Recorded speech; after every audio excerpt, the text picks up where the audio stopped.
కీడు చేయొద్దు, కీడు చేయొద్దు. నీ జీవితం ఎలా ఉందో సరి చేసుకో.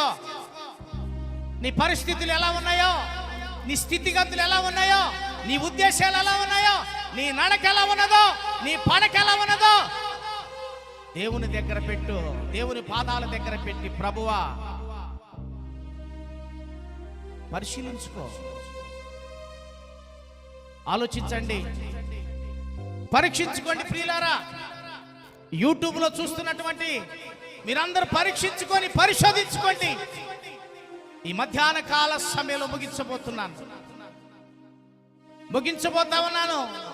దేవుడు లుదియ హృదయము తెరిచాడు. పౌలు ప్రసంగించినప్పుడు ఆ మాటలు విని ఆమె హృదయము తెరవబడింది. నీ హృదయము తెరవబడిందా? ఎక్కడున్నదే?